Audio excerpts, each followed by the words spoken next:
आज दिनांक 4 मे 2013 आजची तिथी आहे चैत्र कृष्ण 10 शनिवार। सिटी न्यूजच्या आजच्या बातमीपत्रात सर्व दर्शकांचे हार्दिक स्वागत। बातमीपत्राची सुरुवात करूया सुविचार मालेनं।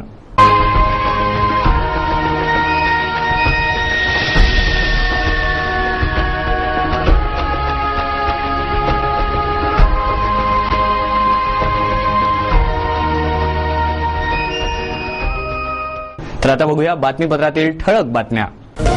गुरुकुंज मोजरीत राष्ट्रसंतांच्या नावावर शिजते राजकारण, विकास कार्यात आणल्या जाते आडकाठी, आंदोलन शेवटपर्यंत आपल्याच भूमिकेवर ठाम। रस्ता चौपदरीकरणासाठी मिळाला 725 कोटीचा निधी, मग जनतेकडून टोल टॅक्सची वसुली कशापोटी? होत आहे जनतेची दिशाभूल आणि शुद्ध फसवणूक। सोन्याच्या भट्ट्यासंबंधी दुकानदारांनी उत्तरे देण्यात चालवली टाळाटाळ, ग्राहकांनो सजग राहून करा सोने खरेदी, अन्यथा होईल फसवणूक। बँकेच्या इमर्जन्सी अलर्टने उडवला गोंधळ, तांत्रिक बिघाडामुळे उडाली सगळ्यांचीच तारांबळ। बडनेऱ्यातील डबक्यात मिळालेल्या मृतदेह प्रकरणी मृतक युवकाचे 2 मारेकरी गवसले, दोन्ही आरोपींचा पोलीस घेत आहेत पीसीआर। हत्या करून मृतदेह फेकला होता सेप्टिक टँक मध्ये। तर या होत्या आतापर्यंतच्या ठळक बातम्या। तर वळूया आजच्या पहिल्या बातमीकडे। सोने खरेदी करताना काय काळजी घ्यावी याकडे प्रत्येकाने लक्ष देणं गरजेचं आहे, अन्यथा आपली फसवणूक होऊ शकते। हीच फसवणूक रोखण्यासाठी प्रस्तुत आहे ही विशेष रिपोर्ट। काय आपण सोने खरेदी करत आहात? सोने खरेदी करण्यापूर्वी आपण कधीतरी विचार करता की आपण जे सोने खरेदी करतो ते शुद्ध असते की नसते? आपण जितक्या किमतीच्या ऐवजामध्ये जितके सोने खरेदी करतो ते सोने खरंच तितक्या किमतीचे असते का? असे अनेक प्रश्न आहेत, ज्या प्रश्नांनी अनेक ग्राहकांना भंडावून सोडलाय। कारण आज जर किमान 3000 रुपयाचं जर आपण सोनं खरेदी केलं आणि ते सोनं जेव्हा आपण पुन्हा विकायला जातो तेव्हा मात्र त्या सोन्याची किंमत 3000 रुपये येत नाही। कारण काय?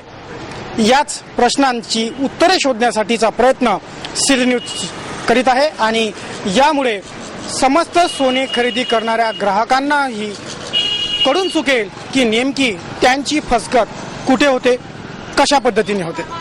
फसगत तर होतेच, प्रत्येकाची प्रत्येक वेळी फसगत होते, परंतु त्याला वेगवेगळ्या व्यसनात गुंडवलं जातं। त्यामुळे ही शुद्ध फसवणूक कोणाच्याच लक्षातही येत नाही आणि हीच फसवणूक सर्वांसमोर उघड करण्यासाठीचा प्रयत्न सिटी न्यूज करीत आहेत। तर चला सुरू करूया की नेमकी तुमची फसगत कशी होते याचं रीतसर विश्लेषण। आपण सध्या अमरावती महानगरातील सराफा मार्केटमध्ये आहोत। अमरावती महानगरातील हे सराफा मार्केट अवघ्या जिल्ह्याभरात प्रसिद्ध आहे आणि अवघ्या जिल्ह्याभरातील नागरिक सोने खरेदी करण्यासाठी धाव घेतात ती याच सराफा मार्केटमध्ये। आणि याच सराफा मार्केटमध्ये तुम्ही खरेदी केलेल्या सोन्याला रिसेल करण्यासाठी जेव्हा तुम्ही पोहोचता तेव्हा तुमची फसगतही याच सराफा मार्केटमध्ये होते। ती कशी? चला बघूया। जेव्हा आपण सोन्याच्या दुकानात सोने खरेदीसाठी जातो तेव्हा आपल्याला किती कॅरेटचे सोने दिले जात आहे आणि किती कॅरेट सोन्याचे पैसे घेतले जात आहे हे तपासणे गरजेचे असते। या सोन्यावर किती बट्टा आहे हे सुद्धा तेव्हाच तपासणे अत्यंत गरजेचे असते। तेव्हाच आपण खरेदी करीत असलेले सोने किती खरे आणि किती खोटे हे कळून चुकते। यानंतरच आपली फसगत कशी होते हे स्पष्टपणे उघड होईल। उदाहरणासह स्पष्ट करावायचे झाल्यास, जेव्हा आपण सोने खरेदी करतो ती किंमत आणि हेच सोने जेव्हा आपण विकण्यासाठी जातो तेव्हा आपल्याला मिळत असलेली किंमत, या किमतीमध्ये तफावत का असते हे सुद्धा स्पष्ट होऊन जाते। सोने खरेदी करीत असताना आपले नेमके काय चुकते हे बघा। आपण जेव्हा सोने खरेदी करण्यासाठी जातो तेव्हा दुकानदार आपल्याला सोन्याच्या 24 कॅरेटचे भाव सांगतो। उदाहरणार्थ आजचे सोन्याच्या 24 कॅरेटचे भाव आहेत प्रति 10 ग्रॅम 27,700 रुपये। जेव्हा आपण 10 ग्रॅम सोन्याचे दागिने खरेदी करतो तेव्हा दुकानदार या 10 ग्रॅम सोन्याच्या दागिन्यावर अंदाजे 2000 रुपये मजुरी घेतो आणि पक्के बिल मागितल्यास 1.1% या दराने टॅक्स आकारून 300 रुपये अतिरिक्त जोडतो. म्हणजे 24 कॅरेट सोन्याच्या 10 ग्राम दागिन्यांसाठी 30,000 रुपये पडतात. जी अंदाजे 2000ची मजुरी आकारल्या जाते त्यातही खूप तफावत आहे. प्रत्येक सोनार आपापल्या मर्जीनुसार मजुरीचे वेगवेगळे दर आकारतात. तर मजूर सांगतात की सोनार निर्धारित मजुरीपेक्षा जास्त पैसे ग्राहकांकडून आकारत आहेत. राहिला पक्क्या बिलाचा प्रश्न, तर हेच दुकानदार बिल न घेण्यासाठी सुद्धा 300 रुपये वाचतील असा सल्ला ग्राहकांना देतात. परंतु बिल ना देणे आणि घेणे हे चुकीचेच होय.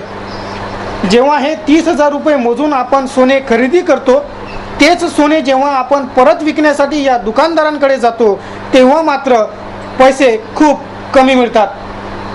कारण काय ते पण बघा. अमरावती शहरातील सराफा बाजार हा एकमात्र असा बाजार आहे जेथे प्रति 10 ग्रॅम सोन्यावर 2 ग्रॅम बट्टा कापला जातो. मुळातच 24 कॅरेटच्या नावावर ग्राहकांना 20 कॅरेटच सोने विकले जाते आणि हेच सोने ग्राहक पुन्हा विकतो तेव्हा ग्राहकाकडून 20 कॅरेटच्या दराने सोने खरेदी केले जाते. यात 1 कॅरेटचा ढळला मारला जातो आणि 2 ग्रॅमचा बट्टा कापून जे सोने ग्राहकांनी 30,000 खरेदी केले त्याचे पैसे मिळतात फक्त 21,870 रुपये. आहे ना शुद्ध फसवणूक. ही फसवणूक शहरातील सराफा बाजारात राजरोसपणे सुरू आहे. नियमानुसार सोन्यावर फक्त 0.6% इतकाच बट्टा कापावा लागतो, परंतु यापेक्षा कितीतरी जास्त पट बट्टा हे दुकानदार घेत आहे. 10 ग्राम सोन्यात 2 ग्राम बट्टा कापून 8 ग्राम सोन्याचेच पैसे हे दुकानदार ग्राहकांना परत करतात. ही आहे ग्राहकांची शुद्ध फसवणूक. या प्रकरणी दुकानदारांना विचारले तर त्यांनी काय सांगितले तेही बघा. एक महत्त्वाचा प्रश्न असा होता की सध्या लगीन सराईचा वेळ आहे त्यामुळे सोने खरेदीला उधाण आलेलं आहे. बरोबर. मार्केटमध्ये कामही सुद्धा खूप मोठ्या प्रमाणात चालू आहे. असं असताना जेव्हा ग्राहक सोने खरेदी करतात तेव्हा त्यांना 24 कॅरेटचे पैसे घेतले जातात की कॅरेट प्रमाणे पैसे घेतले जातात? कॅरेट प्रमाणे पैसे घेतले जातात. 22, 23, 24 जे असतात त्याप्रमाणे पैसे घेतले जातात. अनेक नागरिकांची एक अशी सर्वसाधारण तक्रार आहे ती तक्रार तर मला सर्वांपर्यंतच पोहोचली जाते की सोने तर खरेदी करतो आपण, किमान समजा 3000 रुपयाचं सोने खरेदी केलं तर जेव्हा त्याला आपण रिसेल करायला जातो तेव्हा त्याचे तितके पैसे येत नाही. ते का? एक तर सोन्याचे सतत भाव कायम नसतात. चढ उतार सोन्याच्या भावामध्येही चालू असतं. आणि आजचा जर विचार केला आपण तर त्याला सुद्धा बनवण्याला पार्ट बनवण्याला त्याला सुद्धा मजुरी लागते, पण ते वेगवेगळं मेन्शन केल्या जात नाही. सोन्यामध्ये हे असं वेगवेगळं मेन्शन केल्या जाते त्याच्यामुळे हे आपल्या असं दृष्टीस पडतं.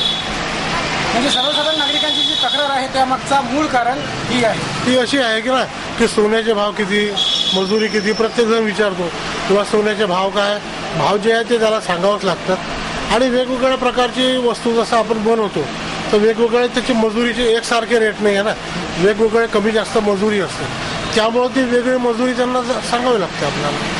आणि कोणाला जर इन्व्हेस्टमेंट करायची असली तर एकदम सोन्याचं आजकाल ते गोळ्याच्या स्वरूपातही मिळते, त्याला मजुरी लागत नाही.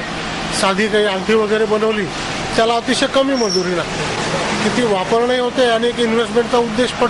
बट्टा नावाचा एक प्रकार सर्वसामान्य अभिप्रेत आहे. बट्टा म्हणजे काय? बट्टा म्हणजे कसं आहे की दागिना बनवत असताना त्याच्या वेगवेगळ्या ज्या ऐकलं, हे ते दुकानदार होते जे हॉलमार्कच्या शिक्क्याशिवायचे सोन्याचे दागिने विकतात. हॉलमार्कचे दागिने विकतात ते दुकानदार यावर काय सांगतात तेही ऐका. 27,200 रुपये के भाव चालू है. उस भाव में अगर सोना खरीदी करते हैं तो जो खरीददार फिर से रिसेल करना चाहेगा तो उसकी कीमत उतनी ही आएगी. और क्या, प्योर सोने में कुछ फर्क नहीं पड़ता. 100-150 रुपए का फर्क पड़ेगा.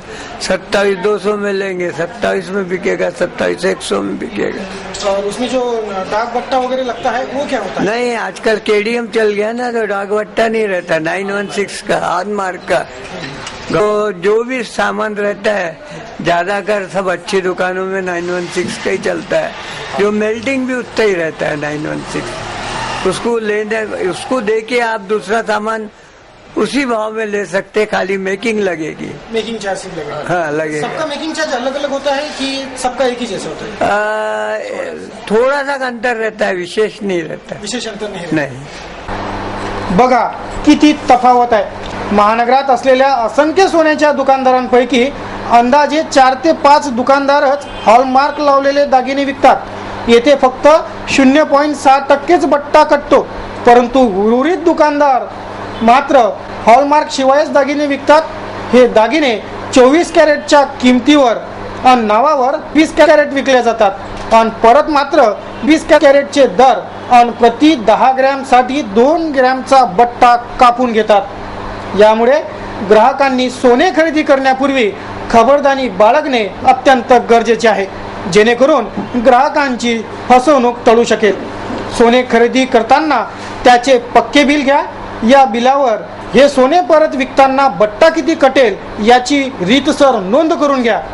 सोने कुठूनही खरेदी करा, परंतु या खबरदाऱ्या बाळगा, म्हणजे तुमची फसवणूक होणार नाही. Bureau report, city news.